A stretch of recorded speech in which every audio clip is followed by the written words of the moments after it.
Assalamualaikum warahmatullahi wabarakatuh. Kami dari kelompok 4B yang beranggotakan Adelini Saginanda, Arilia Arisanti, Bintang Teguh, Ratu Indira Mayangsari, dan Salma Nur Azizah akan menampilkan proses dan hasil kerja dari sirup paracetamol yang telah kami buat di praktikum FTSCSP. Yang pertama yaitu ada QTPP-nya. Bentuk sediaannya yaitu larutan sirup untuk tujuan terapeutik oral. Hasil yang didapatkan yaitu bentuk fisiknya cairan berwarna kuning bening dengan volumenya 100 ml. Kekuatan sediaan sirup kami yaitu 120 mg per 5 ml. Stabilitasnya terlindungi dari cahaya dengan indikasi untuk analgesik dan antipiretik. Berikut merupakan hasil sirup yang kami buat. Organoleptisnya yaitu berwarna kuning bening, seperti larutan gula yang cair. Ini terdapat formula 1, formula 2, dan formula 3. Yang kami tampilkan ini tidak 100 ml, akan tetapi hanya yang bisa kami foto saja, yaitu sekitar 50 ml, tetapi masih ada larutan sirup yang lain di dalam botolnya. Kemudian kami akan menjelaskan formulasi yang kami buat. Terdapat 3 formulasi. Yang pertama ada formulasi 1 dengan paracetamol sebagai bahan aktif dengan presentase sebesar 100 ml per 5 ml dikali 120, yaitu terdapat 2,4 gram dalam satu botol, propilen glikol sebanyak 20 ml, esens jeruk 0,5% dengan jumlah 0,5 ml, perisa jeruk 0,5% dengan jumlah 0,5 ml, sirupus simplex sebagai pemanis dengan persentase 20% dengan jumlah 20 ml, natrium benzoat sebagai pengawet dengan persentase 0,5% dan jumlah 0,5 gram, asam sitrat sebagai dapar dengan persentase 1% dan jumlah 1 gram. Yang terakhir ada aquades sebagai pelarut, persentase AD 100% dan jumlah AD 100 ml, dan jumlah satu botolnya terdapat 100 ml. Akan tetapi pada formulasi kami, baik formulasi 1, 2, maupun 3, tidak digunakan esens jeruk dan perisa jeruk karena keterbatasan bahan di dalam laboratorium. Pada formulasi 2, sama seperti formulasi 1, hanya saja terdapat perbedaan persentase dan jumlah. Paracetamolnya masih sama 2,4 gram, propilen glikol yang diubah yaitu persentasenya menjadi 25% dengan jumlah 25 ml, esen jeruk sebagai korigen odoris 0,5% dan jumlah 0,5 ml, perisa jeruk sebagai korigen saporis dengan persentase 0,5% dan jumlah 0,5 ml, sirupus simplex sebagai pemanis dengan persentase 20% dan jumlah 20 ml, natrium benzoat sebagai pengawet dengan persentase 0,5% dengan jumlah 0,5 gram, asam sitrat sebagai dapar dengan persentase 1% dan jumlah 1 gram, aquades sebagai pelarut dengan persentase AD 100% dan jumlah 100 ml. Pada formulasi 3, paracetamol yang digunakan sebanyak 2,4 gram, propilen glikol dengan persentase 30% dan jumlah 30 ml, esens jeruk 0,5% dengan jumlah 0,5 ml, perisa jeruk dengan persentase 0,5% dan jumlah 0,5 ml, sirupus simplex dengan persentase 20% dan jumlah 20 ml, natrium benzoat dengan persentase 0,5% dan jumlah 0,5 gram, asam sitrat dengan persentase 1% dan jumlah 1 gram, aquades dengan persentase AD 100% dan jumlah AD 100 ml. Total dalam satu botol yaitu ada 100 ml.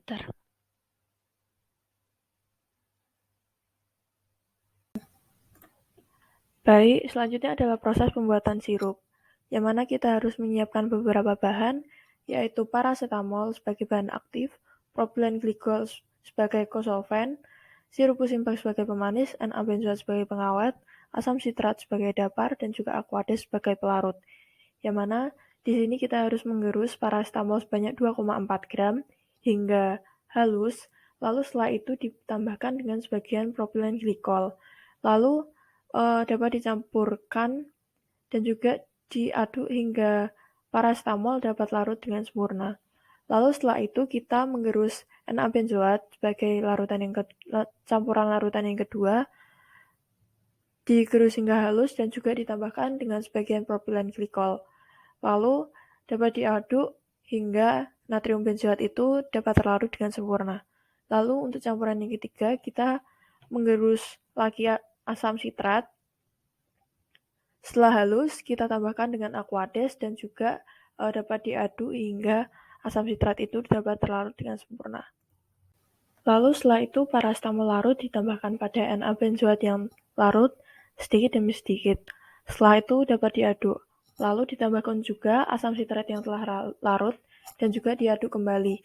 Setelah ketiga campuran tersebut terlarut, dapat ditambahkan dengan sirup simplex sebanyak 20 ml dan diaduk ad homogen.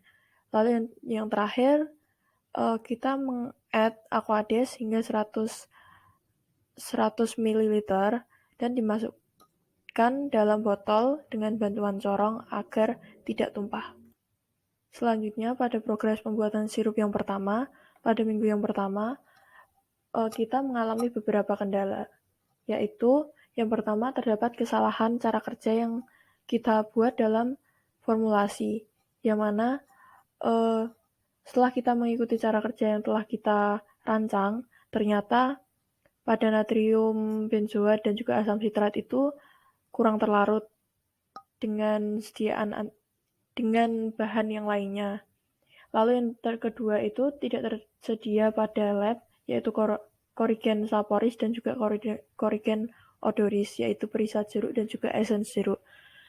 Lalu yang ketiga, kurangnya waktu dalam pembuatan dikarenakan kita harus mengevaluasi apa yang salah pada formula kami sehingga tidak terlarut.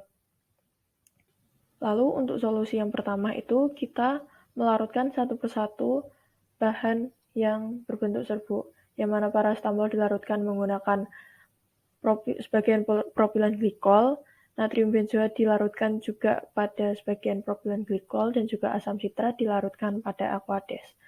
Lalu untuk solusi yang kedua, kita tidak menggunakan bahan perasa dan juga bahan perwarna, sehingga sirup yang kita hasilkan berwarna bening biasa seperti larutan gula pada umumnya. Lalu dihasilkan pada minggu yang pertama ini, kita memperoleh 2 sediaan sirup formulasi yang pertama sebanyak 2 botol, yang masing-masing botol itu bervolume 100 ml. Lalu didapatkan cara teknik kerja yang telah sesuai karena kita telah mengevaluasi dan juga berkonsultasi pada Asprak, sehingga didapatkan cara kerja yang telah sesuai. Lalu untuk progres pembuatan sirup yang kedua, yang mana ini dilakukan pada minggu yang ketiga, kita membuat kembali sediaan dari awal untuk memperbaiki sirup yang telah dibuat pada minggu sebelumnya, menggunakan cara kerja yang telah sesuai dan juga telah berhasil. Lalu dihasilkan cara kerja yang dilakukan itu telah berhasil membuat sediaan dengan tepat volume 100 ml dan juga mengganti sediaan yang volumenya itu kurang dari 100 ml. Lalu formula 1, 2, 3 sebanyak 9 sediaan itu telah selesai dibuat pada minggu yang ketiga pada progres pembuatan sirup yang kedua. Lalu untuk uji evaluasi yang pertama itu kita melakukan uji volume terpindahkan. Yang mana uji volume terpindahkan ini adalah pengujian yang dilakukan untuk memberikan jaminan bahwa sediaan yang telah kita buat itu apakah telah sesuai volumenya dengan yang dinyatakan pada label ataupun etiket. Cara pengujiannya sendiri adalah dengan cara menuangkan sediaan pada gelas ukur secara hati-hati agar tidak terbentuk gelembung udara, lalu dicatat volume yang didapatkan. Lalu didapatkan hasil pada uji volume terpindahkan untuk sediaan sirup kami, yang mana pada formulasi 1 masing-masing replikasi mendapatkan volume 98 ml, pada volume 2 masing-masing replikasi mendapatkan volume 98,5 ml, dan juga pada formulasi 3 berturut-turut adalah 85 ml, 100 ml, dan juga 100 ml. Yang mana pada formulasi 3A ini tidak memenuhi syarat dikarenakan terjadi kesalahan pada pembuatan sediaan, yang mana kita kurang hati-hatinya kita pada saat menuangkan sediaan pada botol, sehingga volume yang didapatkan itu kurang dari 100 ml dan juga tidak memenuhi syarat. Lalu pada saat proses pembuatan kita tidak meminimalisir alat yang digunakan, sehingga terdapat sediaan yang tersisa pada alat. Sehingga seharusnya kita meminimalisir alat yang digunakan, sehingga meminimalisir juga volume yang tertinggal pada alat. Lalu dapat ditarik kesimpulan yang mana syarat volume terpindahkan adalah pada rentang 95% hingga 110%, sehingga pada hasil sediaan sirup kita ini telah memenuhi syarat kecuali pada formulasi 3A. Kemudian uji identifikasi sirup. Pada praktikum ini kami menggunakan lambda maksimal yaitu 247 nanometer, yang dimana kita mengacu pada Farmakopeia Indonesia ke-6. Lambda 247 nanometer ini digunakan untuk membuatkan grafik pada sampel. Kemudian terdapat perbedaan antara standar dengan sampel yang diuji. Pada sampel yang diuji dengan lambda 247 didapatkan hasil absorbansi yang tertera pada layar. Kemudian grafik yang dihasilkan itu tidak sesuai dengan standar yang ada di literatur. Kemudian selanjutnya ada uji penetapan kadar. Pada uji ini konsentrasi yang kita gunakan itu mengacu pada literatur, yakni 2 ppm, 4 ppm, 6 ppm, 8 ppm, dan 10 ppm. Dengan perhitungan sebagai berikut yang tertera pada layar. Kemudian perhitungan ini digunakan dengan Excel sehingga didapatkan regresi linear antara absorbansi dan konsentrasinya. Kemudian nilai absorbansi yang baik itu antara 0,2 hingga 0,8 atau mendekati 1. Yang artinya nilai absorbansi yang tertera pada layar yang didapatkan itu hasil itu bagus dan memenuhi rentang.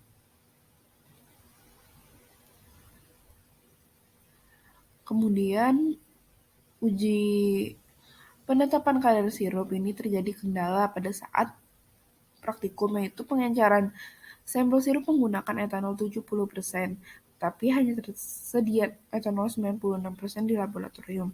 Sehingga solusi yang kita lakukan itu mengencerkan atau membuat etanol 96% menjadi etanol 70% dengan melakukan pengenceran dengan rumus M1 kali V1 sama dengan M2 kali V2. Kemudian dengan perhitungan Excel kita mendapatkan persamaan regresi linear dengan rumus Y sama dengan BX tambah A, di mana B-nya itu 0,4811, kemudian A-nya itu 0,6045. Kemudian didapatkan kadar paracetamol, yaitu pada formula 1 didapatkan 78,54%, pada formula 2 didapatkan 81,48%, pada formula ketiga didapatkan 83,70%. Yang artinya kadar paracetamol yang telah kita lakukan ini belum memenuhi syarat uji penetapan kadar. Yang mana syarat uji penetapan kadarnya itu lebih dari 90% dan kurang dari 110%.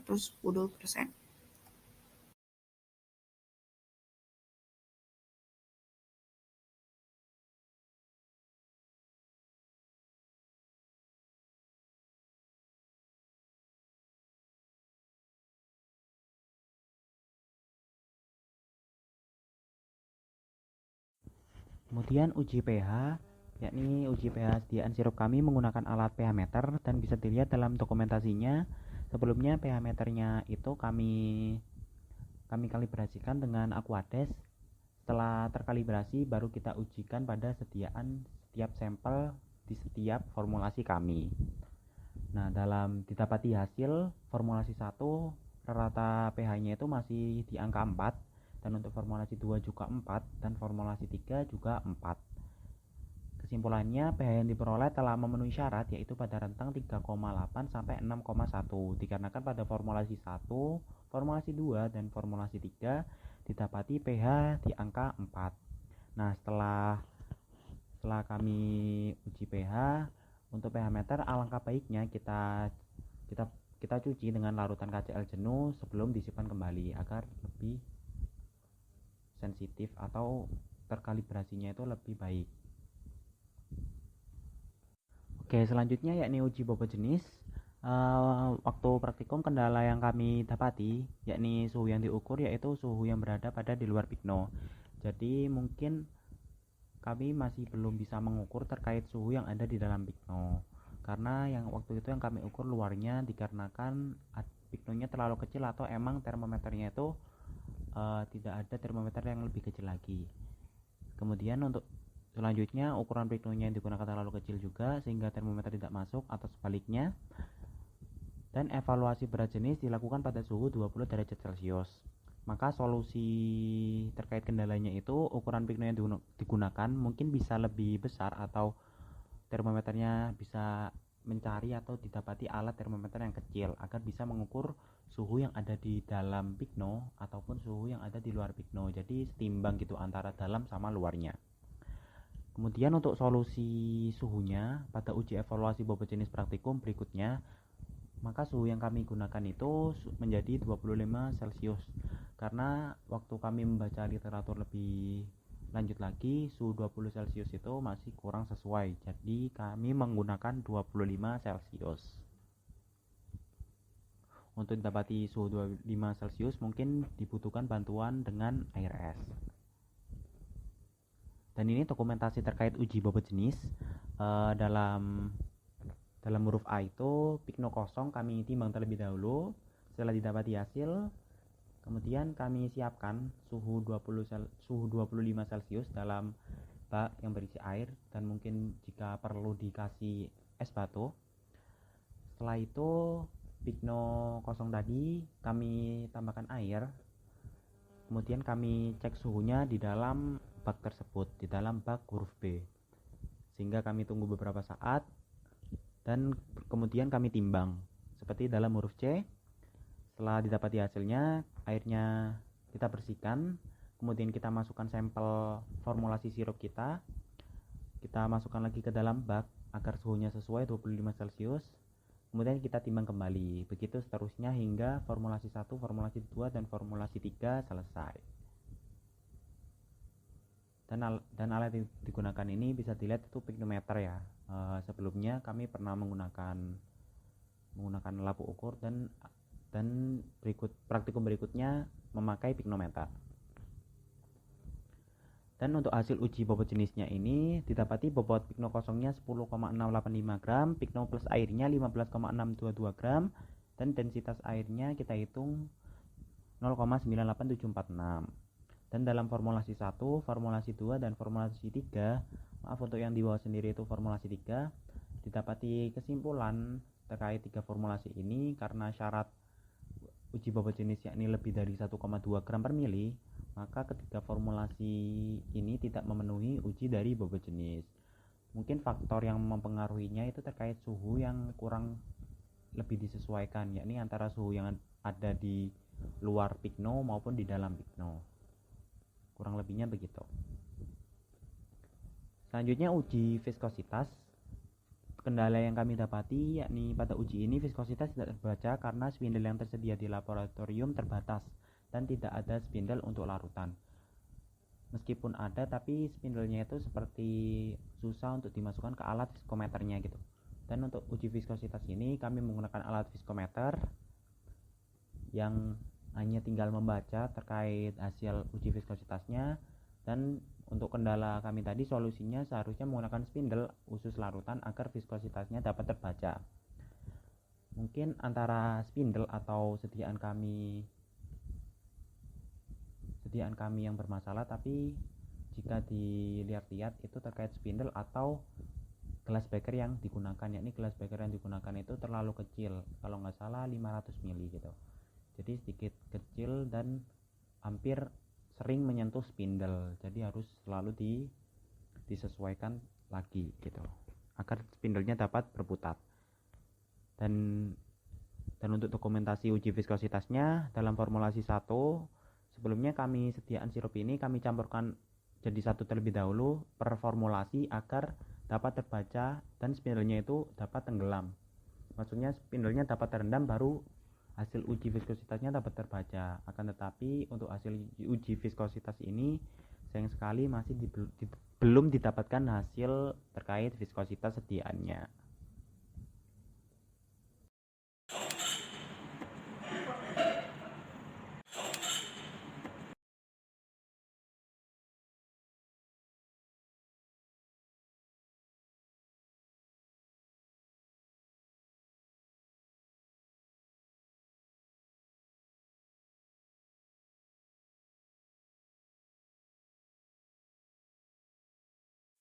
Sekian dari kelompok kami, kelompok 4B, kurang lebihnya mohon maaf dan terima kasih. Wassalamualaikum warahmatullahi wabarakatuh.